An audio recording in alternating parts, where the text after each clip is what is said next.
స్తోత్రము. మీ అందరికీ వందనాలు.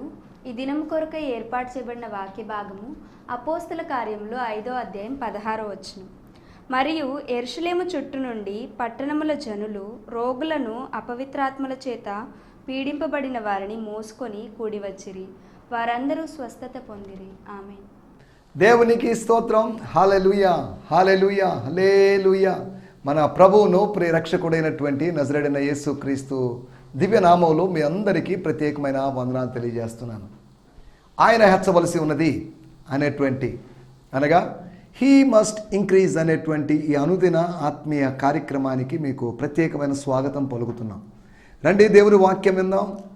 దేవుడు ఒక్కొక్కరి ద్వారా ఒక్కొక్క విధంగా మాట్లాడతాడు. ఒక్కొక్క ప్రోగ్రాంలో మెసేజ్ ద్వారా మిమ్మల్ని దేవుడు స్ట్రైక్ చేసేటువంటి, సంధించేటువంటి, దర్శించేటువంటి అవకాశం ఉంది. కనుక దేవుని మాటలు వినడానికి సిద్ధంగా ఉందాం. మనల్ని మనం అలర్ట్ చేసుకుందాం, సిద్ధపరుచుకుందాం, శ్రద్ధ కలిగి ఉందాం, ఏకాగ్రతను మనకు కలిగి ఉందాం. దైవస్వరం వినాలి. మనం మానవ స్వరానికి దైవస్వరానికి ఉన్నటువంటి వ్యత్యాసాన్ని మనం గుర్తించాలి. మానవ స్వరాన్ని దైవస్వరం అని భావించడానికి వీల్లేదు. మానవ స్వరమే, దైవస్వరమే. దైవస్వరము మానవ స్వరానికి అతీతమైనది. మానవ స్వరము నైతికమైంది, లేకపోతే జనరల్గా ఉన్నది, సాధారణమైనది. కానీ దైవికమైన స్వరం అలా కాదు. మానవీయ స్వరంలో ఆ స్వరం ద్వారా వచ్చేటువంటి సందేశం, ఆ స్వరములో ఉన్నటువంటి సందేశం ఒకవేళ మనల్ని తప్పుదారి పట్టించవచ్చు. కానీ దైవస్వరం ఎప్పుడు కరెక్ట్ అయినటువంటి దారిలో మనల్ని నడిపిస్తుంది. అందుకని దేవుని వాక్యంలో రాయబడింది యెషయా గ్రంథంలో 30వ అధ్యాయంలో, నువ్వు కుడికైనను ఎడమకైనను తిరుగునప్పుడు, అనగా కన్ఫ్యూజ్ అవుతున్నప్పుడు, లెఫ్టా రైటా అనేటువంటి కన్ఫ్యూజన్లోకి వచ్చినప్పుడు, ఈ పనా ఆ పనా, ఈ జాబా ఆ జాబా, ఇక్కడికి వెళ్ళాలా అక్కడికి వెళ్ళాలనే కన్ఫ్యూజన్లో ఉన్నప్పుడు, స్తోత్రం, అప్పుడు దేవుడు జోక్యం చేసుకొని ఇదే త్రోవ, దీనిలో నడువుడి అనేటువంటి ఒక స్వరాన్ని, తన స్వరాన్ని మనకు వినిపింపజేస్తాడు. అనగా కన్ఫ్యూజన్ టైంలో క్లారిటీ ఇచ్చేది దైవస్వరం, క్లారిటీ టైంలో కూడా కన్ఫ్యూజన్ ఇచ్చేది మానవ స్వరం. మానవ స్వరము ఇంచుమించు సాతాను స్వరము ఒకేలాగా ఉంటాయి. కానీ దైవస్వరము ఈ రెండు స్వరాల కన్నా భిన్నమైనది. దేవుని స్తోత్రం. హల్లెలూయా. రండి, మనం ఈ సమయంలో దేవుని వాక్యాన్ని విందాం. మీకేమన్నా వాక్యంలోంచి సందేహాలు ఉన్నట్టయితే నాతో పంచుకోండి. మీరు ఇంకా ఏదైనా దీనికి సంబంధించి వివరణలు ఎక్కువ యాడ్ చేయాలన్నా, మీరు చెప్పాలన్నా, ఏమైనా పాయింట్స్ చెప్పాలనుకున్నా, ఏమైనా విషయాలు చెప్తే బాగుండని మీకు అనిపించినా వాటిని కూడా మాతో పంచుకోండి. నా 2 నంబర్లు ఉన్నాయి, నన్ను సంప్రదించండి, నాతో మాట్లాడండి. నేను మీతో ఆత్మ సంబంధంగా మాట్లాడడానికి ప్రయత్నం చేస్తాను. తద్వారా ఒక ఆత్మ సంబంధమైన స్నేహాన్ని నెలకొల్పుదాం. తద్వారా ప్రభు రాకడ కొరకు మనం పరస్పర క్షేమాభివృద్ధి కోసం మన స్నేహాన్ని వాడుకుందాం. రండి, దేవుని వాక్యాన్ని వినేటువంటి సమయమైంది. నిన్నటి ఎపిసోడ్లో మనం ఆలోచించిన విషయాలు నేను త్వరగా జ్ఞాపకం చేస్తాను. నమ్మకూడని నీడను నమ్మడానికి వీల్లేదు. నీడ గతించిపోతుంది. మనుషులందరూ నీడ లాంటి వాళ్ళు. నీడలు లాంటి మనుషులను నమ్మడానికి వీలేదు. మనుషులనైనా, దైవజనులైనా, టీవీ ప్రసంగికులనైనా, ఇంకెవరినైనా నమ్మడానికి ఏ మనుషుడు నమ్మదగిన వాడు కాదు. దేవుడు మాత్రం ఎల్లప్పుడూ అన్ని సందర్భాల్లో ఆయన నమ్మదగినవాడు. He is trustworthy God, but all men are untrustworthy. దేవుని స్తోత్రం. హల్లెలూయా. అనగా పేతురు నీడ మీద నమ్మకాన్ని పెంచుకున్న ప్రజలు, పేతురు నీడకు దేవత్వాన్ని ఆపాదించినటువంటి ప్రజలు. స్తోత్రం. పేతురు నీడ కాదు, కానీ పేతురు చెప్పడం లేకపోతే కమాండ్ చేయడం, పేతురు తనకున్నటువంటి ఆ గిఫ్ట్ని, ఆ స్పిరిచువల్ గిఫ్ట్ని, ఆ గిఫ్ట్ ఆఫ్ గ్రేస్ని, ఆ కృపావరాన్ని, పరిశుద్ధాత్మ వరాన్ని వినియోగించుకోవడం ద్వారా అక్కడ జరిగే, కానీ వాళ్ళు అనుకుంటున్న నీడ ద్వారా కాదు అనేది మనం ఆలోచించాం. రెండోది, పేతురు యొక్క నీడ కాదు, not the shadow of Peter, but the laying on hands of Peter. అనగా పేతురు నీడలో శక్తి లేదు, పేతురు చేతిలో శక్తి ఉందని కాదు దాని అర్థం. అనగా పేతురు హస్తాలు ఉంచడం, హస్త నిక్షేపణం చేయడం వల్ల శక్తి వచ్చిందని కాదు దాని అర్థం. దేవుని స్తోత్రం. అతను చెయ్యి ఉంచినప్పుడు అతని తల మీద ఒక అదృశ్యమైన దైవ హస్తం ఉంది. లేదా ప్రార్థించేవాడు, ప్రార్థన చేయించుకునేవాడు గుర్తించినటువంటి ఒక హస్తం ఉండడం వల్ల అక్కడ కార్యం జరిగింది. మూడో విషయము, పేతురు యొక్క నీడ కాదు, not the shadow of Peter, but the command or the saying or the prophecy or the word of God proceeds from his mouth. అనగా ఆయన నీడ కాదు, ఆయన మాట, ఆయన నీడ కాదు, ఆయన నుడి అని మనం చెప్పుకున్నాం. నాలుగవదిగా, పేతురు యొక్క నీడ కాదు. పేతురు యొక్క నీడను గురించిన ప్రస్తావన 5వ అధ్యాయం తర్వాత మనకి ఎక్కడ కనిపించదు. 5వ అధ్యాయంలో మాత్రమే నీడ ద్వారా జరిగితే 6లోనో లేకపోతే తర్వాత అధ్యాయంలోనో ఎందుకు నీడ ద్వారా జరగడం లేదు అనొచ్చు. నీడ ద్వారా అద్భుతం జరిగిందని నేను అనడం లేదు, కానీ నీడలు వేరు, నీడలు నమ్మడానికి వీల్లేదు. ఆ సందర్భంగా మనం పందిరి నీడను గురించి, సొర తీగ యొక్క ఆ సొర మొక్క యొక్క చెట్టు యొక్క నీడను గురించి, అంతేకాకుండా ఐగుప్తు నీడను గురించి, వీటి గురించి మనం మాట్లాడుకోవడం జరిగింది. స్తోత్రం. తర్వాత పేతురు యొక్క నీడ కాదు, పేతురు యొక్క ప్రార్థన. అనగా పేతురు నీడ కాదు, పేతురు వరాన్ని వినియోగించుకోవడం, utilisation of the gift of the Holy Spirit, not shadow but Peter's laying on of hands, not Peter's shadow, but word of Peter, inspired by the Holy Spirit. And not shadow of Peter, but prayer of Peter.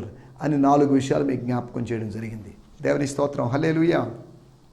ఈ కార్యక్రమం మీరు ప్రతిదినం వీక్షించాల్సిందిగా మిమ్మల్ని కోరుతున్నాను. మీ స్నేహితులకి కూడా తెలపండి ఈ కార్యక్రమం జరుగుతుందని.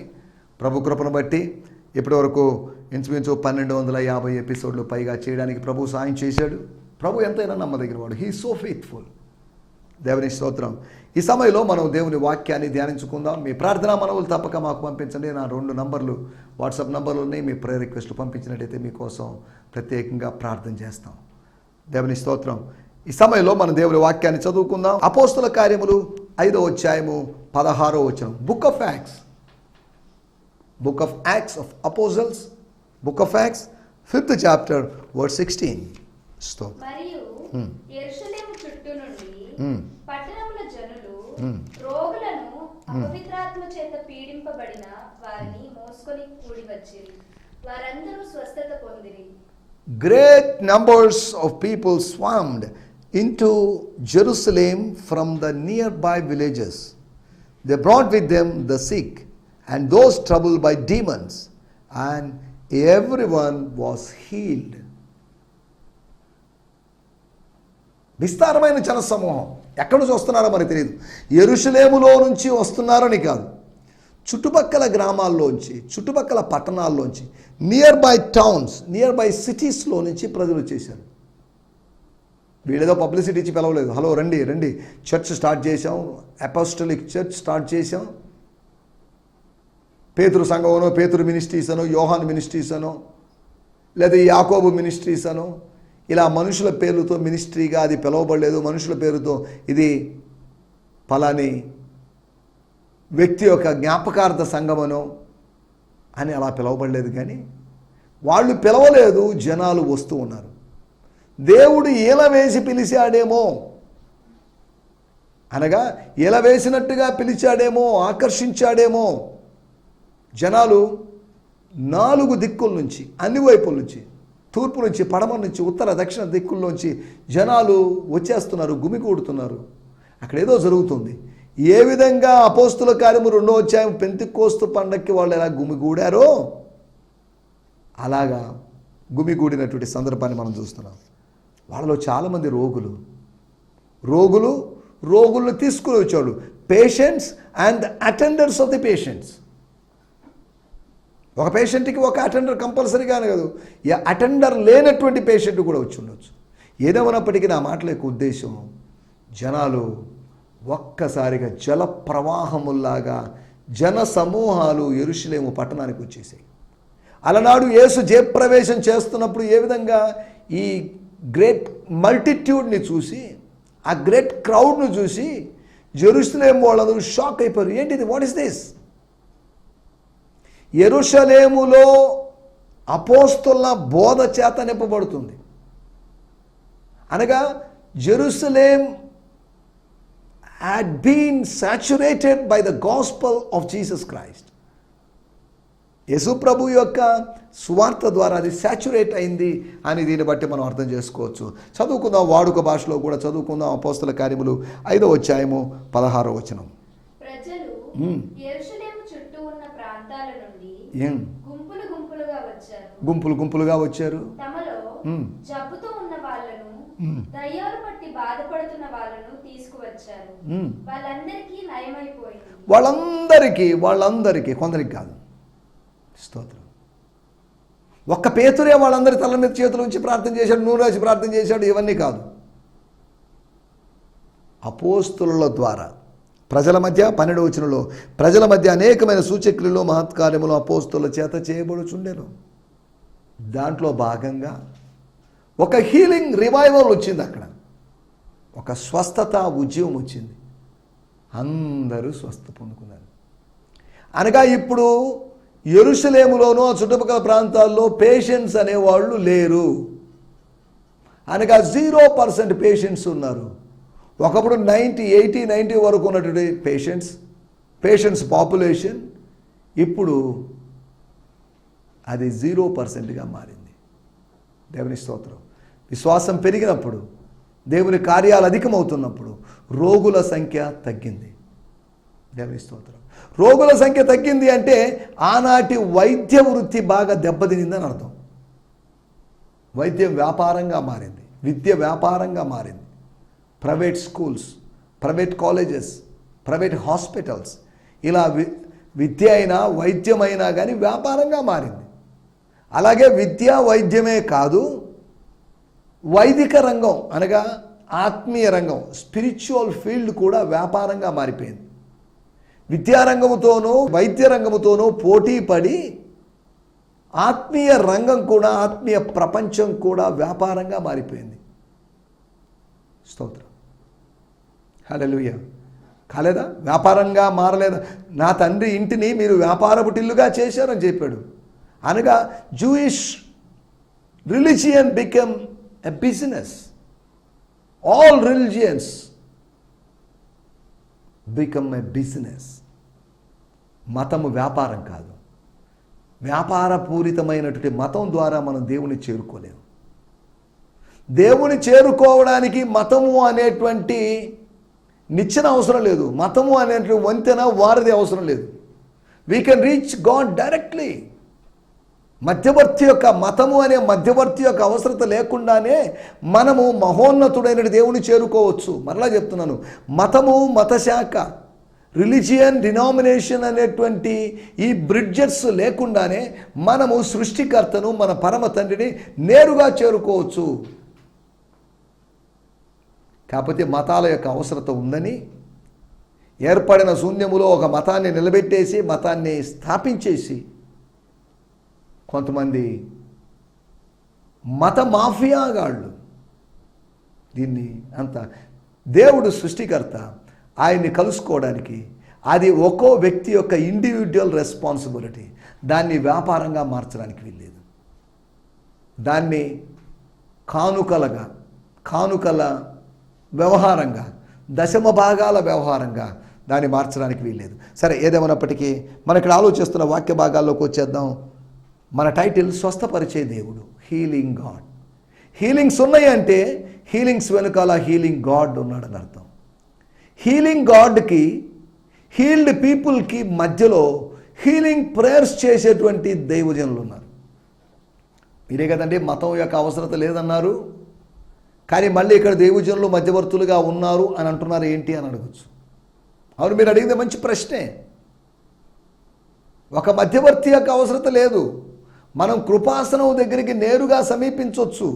దేవుడు తానే యేసుక్రీస్తు అనే రూపంలో మధ్యవర్తిగా మారాడు. కాబట్టి ఒక ప్రీస్ట్, ఒక మాంక్, ఒక బాబా, ఒక గురువు యొక్క అవసరత లేదు మనకు. Jesus he become a mediator. ఆయన మనకు మధ్యవర్తిగా మారాడు. మధ్యవర్తి ఆయనే, మనం చేరుకోవాల్సిన మహోన్నతమైన వ్యక్తి ఆయనే. కాబట్టి మనం వీటన్నిటి జాగ్రత్తగా ఆలోచించాలి. స్తోత్రం. మరి ఇక్కడ ఆలోచిస్తున్న విషయాలు, స్వస్థపరిచే దేవుడు, హీలింగ్ గాడ్. స్వస్థపరిచే దేవుడు ఏం చేస్తాడు, స్వస్థత యొక్క ఫలితంగా స్వస్థత తర్వాత ఏం జరుగుతుంది అనే దాని గురించి మనం కొద్దిగా ఆలోచించబోతున్నాం. స్తోత్రం. 3వ అధ్యాయము 7-8 వచనాలు, అనగా అపోస్తుల కార్యములు 3వ అధ్యాయము 7-8 వచనాలు మనం గమనిస్తే అక్కడ నోటబుల్ మిరకల్, ఒక ప్రసిద్ధమైన కార్యం జరిగింది. వాని కుడి చేయి పట్టుకొని లేవనెత్తెను, వెంటనే వాని పాదములను చీలమండులను బలము పొందెను. వాడు దిగ్గున లేచి నిలిచి నడిచెను, నడుచుచు గంతులు వేయుచు దేవుని స్తుతించుచు వారితో కూడా ఏ దేవాలయములో తాను వెళ్లకుండా నిషేధించబడ్డాడో, ప్రోహిబిట్ అయ్యాడో, అదే దేవాలయానికి వెళ్ళడానికి దేవుని కుమారుడైన యేసు సహాయం చేశాడు. తాను బ్యాన్ అయినటువంటి దేవాలయానికి తాను వెళ్ళగలిగాడు. Once he was ban, but now he was being invited in the temple, in to the temple. Praise God, హల్లెలూయా. ఒకప్పుడు నో అని చెప్పబడింది, ఇప్పుడు ఎస్ అని చెప్పబడుతుంది. ఒక అద్భుతము ఒక ద్వారాన్ని తెరుస్తుంది. ఒక అద్భుతము ఆలయ ద్వారాన్ని తెరిచింది. మూయబడినటువంటి ద్వారాలు తెరవబడ్డాయి, కానీ కొంతమంది కోసం మూయబడినటువంటి ఆలయ ద్వారము, అద్భుతము ద్వారా ఆ ద్వారం, స్తోత్రం, తెరవబడింది. దేవుని స్తోత్రం, హల్లెలూయా. అనగా స్వస్థపరిచే దేవుడు మనల్ని స్తుతింపజేస్తాడు. ఆయన నా నోట కొత్త కీర్తన ఉంచాడు అని భక్తుడు అన్నాడు. నోట కొత్త కీర్తన నేను రాసుకుని నేను పాడాను, నేను ట్యూన్ చేసుకున్నాను, నేను స్వరపద కల్పన చేసుకున్నానని కాదు భక్తుడు అనింది. స్తోత్ర రూపము కొత్త కీర్తనను ఆయన నా నోట ఉంచాను. స్తోత్రం. పాత రోజుల్లో పాట ఉంది, నా నోటన్ కొత్త పాట నా యేసు ఇచ్చాను. దేవుని స్తోత్రం. మన నోట్లో ఒక కొత్త పాట, ప్రతి ఆరాధనలో ఒక కొత్త పాట, పాత పాటనైనా కొత్త పాటగా పాడే విధం, కొత్తదనముతో పాడడం, with the newness in the spirit. అనగా అవగాహన చేసుకుంటూ, అనుభవిస్తూ, లేకపోతే అనుకరిస్తూ, లేదంటే అభినయిస్తూ మనము ఆరాధన చేయడం. దేవుని స్తోత్రం. మొట్టమొదటి విషయము, ఆయన స్వస్థపరిచేటువంటి దేవుడు. Healing God makes us to praise him. He causes us to praise him. ఆయన్ని స్తుతించడానికి మనకు అవకాశాన్ని కల్పిస్తాడు. రెండో విషయాన్ని నేను మీకు జ్ఞాపకం చేస్తాను. స్వస్థపరిచే దేవుడు ఏం చేస్తాడు, స్వస్థతల తర్వాత ఏం జరిగింది అనేటువంటి ఉదాహరణ మనం చూస్తున్నాం. అపోస్తుల కార్యములు 8వ అధ్యాయము 8వ వచనం. స్తోత్రం. ఆ పట్టణములో, సమరయ అనేటువంటి పట్టణములో మిగుల సంతోషం కలిగింది. Why? What is the reason? 8వ అధ్యాయము 7వ వచనంలో రాయబడిన మాట. స్తోత్రం. అనేకులకు పట్టిన అపవిత్రాత్మలు పెద్ద కేకలు వేసి వారిని వదిలిపోయాను. పక్షవాయువు గలవారును కుంటివారును అనేకులు స్వస్థత పొందిరి. అందరూ కాదు, ఇక్కడ అనేకులు అని రాయబడింది.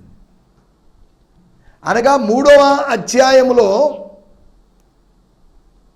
యెరూషలేము యొక్క చుట్టుపక్కల ప్రాంతాల్లోంచి ప్రజలు వచ్చారు, ఆకర్షితులై, ఆహ్వానితులై వచ్చి స్వస్థత పొందుకున్నారు. కానీ ఆ స్వస్థత కొనసాగిందో లేదో మరి తెలియదు. సమరయ నుంచి కూడా ప్రజలు వెళ్ళారో లేదో మరి మనకు తెలియదు. కొంతమంది వెళ్ళి ఉండవచ్చు, కానీ స్వస్థత పొందుకున్నారు, లేకపోతే స్వస్థత పొందుకోకుండా వచ్చారో లేదో మరి మనకు తెలియదు. కానీ ఇక్కడ మరలా రాయబడింది, మరలా కొంతమంది రోగులు తయారు. అనగా తగ్గినటువంటి రోగం మళ్ళీ తగ్గినట్టు తగ్గి మళ్ళీ పెరిగింది. ఒక కంప్లీట్ హీలింగ్ జరగలేదు వాళ్ళకి. అనగా నీడ ద్వారా కంప్లీట్ హీలింగ్ జరగదు కదా అని మనం వ్యాఖ్యానించకూడదు. ఒక సంపూర్ణమైన స్వస్థత జరిగినప్పటికీ కూడా ఆ స్వస్థత శాశ్వత కాలంగా లేదు, లేదా అది ఒక టెంపరరీ హీలింగ్ లాగా ఉంది. ఇన్స్టెంట్ హీలింగ్ అయిండొచ్చు, but it become a temporary. కానీ దేవుడు హీల్ చేస్తే, స్వస్థపరిస్తే ఇట్స్ ఫర్ ఎవర్.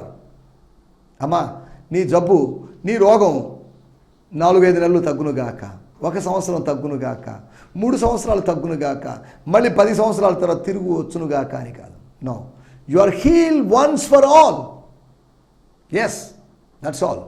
ప్రభు నన్ను స్వస్థపరిచాడు. మళ్ళీ ప్రతి నెల సంవత్సరానికి యానివర్సరీ చేసుకున్నట్లుగా నాకు ఆ జబ్బు వచ్చి నా దేహంలో ఉండి నన్ను వేధించే అవకాశం లేదు. God heal me. దేవుడు మనల్ని స్వస్థపరుస్తాడు. దేవుడు వారిని స్వస్థపరిచాడు, మనల్ని స్వస్థపరుస్తాడు.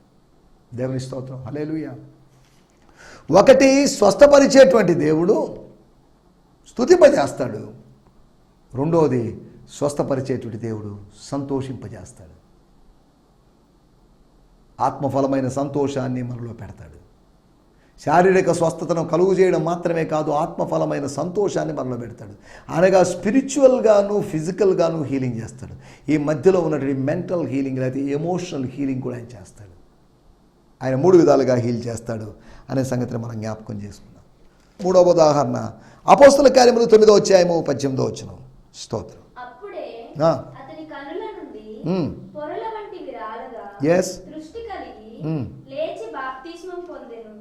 తరువాత ఆహారం పుచ్చుకొని బలపడెను. ఏమైంది? గుడ్డివాడు, అంధుడు, పుట్టుకతో గుడ్డివాడు కాదు. అకస్మాత్తుగా దైవదర్శనం కలగడం ద్వారా తన కన్నుల్లోకి light, God's light, a special light, super natural light expose కావడం వల్ల తాను చూపును కోల్పోయాడు. 4వ రోజు జరుగుతున్నటువంటి సంఘటన, దైవజనుడు అక్కడికి వెళ్ళడం ద్వారా, అననీయ వెళ్ళడం ద్వారా, అననీయ అనేటువంటి ఒక సామాన్యమైన శిష్యుడు వెళ్ళడం ద్వారా, చేతులు ఉంచడం ద్వారా అక్కడ జరిగినటువంటి విషయం. ఆయనకి పొరల వంటివి ఆయన కంట్లోంచి రాలిపడ్డాయి. తద్వారా ఏం జరిగింది? All at once the crusty substance that was over Saul's eyes disappeared and he could see perfectly. Immediately he got up and was baptized. Immediately, దేవుని స్తోత్రం, హల్లెలూయా. 4వ రోజు, 3 రోజులు దైవ చిత్తాన్ని నెరవేర్చిన వ్యక్తి జీవితంలో 4వ రోజు స్వస్థత కలిగింది. స్తోత్రం, హల్లెలూయా. అనగా అతనిలో మార్పు కలిగింది. He got a change in his life. He was changed. సౌలు మారిపోయాడు. కరుడు గట్టినటువంటి మత తీవ్రవాది, మత ఛాందస్వాది అయినటువంటి సౌలు, he became a changed man. దేవుని స్తోత్రం. అతని దేవుడు మార్చాడు. అతని దృక్పథం మారింది. అతడు ఇప్పుడు యూదుడు కాదు, అతడు యేసు అనుచరుడుగా, యేసు భక్తుడుగా, యేసు బిడ్డగా, యేసు దాసుడిగా మారాడు. ఒకప్పుడు యూదా మతపు ప్రతినిధి. Now he became an ambassador of Christ. క్రీస్తు యొక్క రాయబారిగా, ప్రతినిధిగా మారాడు. మతానికి ప్రతినిధులం కాదు, క్రీస్తుకు మనం ప్రతినిధులం. దేవుని స్తోత్రం. 4వ విషయం నేను మీకు జ్ఞాపకం చేస్తాను. అపోస్తల కార్యములు 9వ అధ్యాయము 42వ వచనం. అపోస్తల కార్యములు 9వ అధ్యాయము 42వ వచనం. ఇది యొప్పే అంతటా తెలిసినప్పుడు అనేకులు ప్రభువునందు విశ్వాసం ఉంచిరి. ఇది జొప్పా అనేటువంటి పట్టణములో వారందరికీ తెలిసినప్పుడు. స్తోత్రం. 10వ అధ్యాయం 8వ వచనంలో రాయబడింది, వారికి ఈ సంగతులన్నీ వివరించి వారిని యొప్పేకు పంపాను. జొప్పా అనేటువంటి యోనా గ్రంథములో ఉన్నటువంటి ఆ ఓడ రేవుకి, లేకపోతే ఆ సీషోర్కి, లేకపోతే హార్బర్కి పంపించిన సందర్భం ఇక్కడ రాయబడింది. పేతురు యొప్పేలో సీమోనును ఒక చర్మకారుని యొద్ద బహుదినములు నివసించును. 9:43. ఇది యొప్పే అంతటా వినబడింది. ఈ న్యూస్ స్ప్రెడ్ అయిపోయింది. ఏంటి? తబితా అనేటువంటి ఆమె, దోర్కస్ అనేటువంటి అమ్మాయి, లేకపోతే ఆ యవనస్తురాలు బాగుపడింది, చచ్చిపోయింది. వాడు భూస్థాపనకి ఏర్పాట్లు జరుగుతుండగా, అనగా మొత్తం ఇంచుమించు ఇంకా సేపట్లో భూస్థాపన జరగాలి. స్తోత్రం. లుద్దా యొప్పేకు దగ్గరగా ఉంటు చేత పేతురు అక్కడున్న శిష్యులు విని అతడు తడవు చేయక తమ ఎదుగు రావాలని వేడుకుంటే 2 మనుషులు అతని చనిపోయిన తర్వాత కాయిలా పడి చనిపోగా వారు శవమును కడిగి మేడగదిలో పరుండబెట్టిరి. అయిపోయింది. ఇక next step burial step, funeral ceremony జరగాలి. కానీ పేతురు వచ్చి మోకాళ్ళుని ప్రార్థన చేసి, తబితా లేమా, రైజ్ అప్, తలితాకుమి అని పిలిచినట్లుగా ఇక్కడ తబితా గెటప్ అని చెప్పాడు. అద్భుతం జరిగింది. ఈ విషయం, ఈ రిజరెక్షన్ మిరకిల్ తబితా జీవితంలో, దోర్కస్ అనేటువంటి అమ్మాయి జీవితంలో జరిగినటువంటి ఈ కార్యము అంతటా తెలిసినప్పుడు అప్పుడు జరిగిన పని, ప్రభువునందు విశ్వాసం ఉంచారు. They believed the Lord because of this miracle. లాజరును బట్టి అనేకులు యేసును విశ్వసించారు. లాజరును చూడడానికి వచ్చారు. అలాగే ఏమైనా చూడడానికి వచ్చారో లేదో మరి వచ్చి ఉండొచ్చు. అమ్మాయి బతికింది వాస్తవమా కాదని కన్ఫర్మ్ చేసుకోవడానికి వచ్చిన వాళ్ళు కూడా ఉండొచ్చు. అమ్మాయి బతికింది, తర్వాత ఆ అమ్మాయికి ఏం జరిగిందో మనకు అక్కడ రాయబడలేదు. స్తోత్రం, హల్లెలూయా. అనగా వాళ్ళు విశ్వసించారంటే యూదా మతాన్ని విసర్జించి విడిచిపెట్టి ఈ నూతనమైన విధానం, నూతనమైన నూతనమైన మార్గాన్ని వాళ్ళు విశ్వసించారు. యేసుని విశ్వసించారు. అనేకులు ప్రభువునందు విశ్వసించారు. ప్రభు లేడు, ప్రభు యొక్క దాసులు ఉన్నారు, ప్రభు చేసిన కార్యం ఉంది, వాళ్ళు ప్రభువునందు విశ్వాసం ఉంచారు. అనగా ఒప్పించబడ్డారు. They had been convinced. వాళ్ళు ఒప్పించబడ్డారు. దేవుని స్తోత్రం, హల్లెలూయా. అనగా దేవుడు స్వస్థపరిచేటువంటి దేవుడు స్తుతింపజేస్తాడు, స్వస్థపరిచేటువంటి దేవుడు సంతోషింపజేస్తాడు, స్వస్థపరిచేటువంటి దేవుడు సమూలమైనటువంటి ఒక మార్పును చేస్తాడు. అంతేకాకుండా స్వస్థపరిచేటువంటి దేవుడు సత్యాన్ని ఒప్పింపజేస్తాడు. ఒక వ్యక్తిని ఒప్పింపజేస్తాడు, ఒక వ్యక్తిని మరొక వ్యక్తిని గురించి ఒప్పింపజేస్తాడు. విశ్వాసిని విశ్వాసమునకు కర్త అయినటువంటి యేసును గురించి ఒప్పింపజేసాడు పరిశుద్ధాత్మదేవుడు. కాబట్టి స్వస్థపరిచే దేవుడు ఉన్నాడు. స్వస్థత పొందుకున్నట్టు ప్రజలు ఉంటున్నంత వరకు వాళ్ళు ఉంటారు కనుక స్వస్థపరిచే దేవుడు. ఆ హీలింగ్ గాడ్ మీ జీవితంలో కూడా అద్భుతాలు చేయాలని కోరుకుంటూ నా మాటలు ఇక్కడ ముగిస్తున్నాను. దేవునికి స్తోత్రం, హల్లెలూయా. మీ అందరికీ వందనాలు. ఈ సందేశము మీకు ఆశీర్వాదకరంగా ఉందని నమ్ముచున్నాము.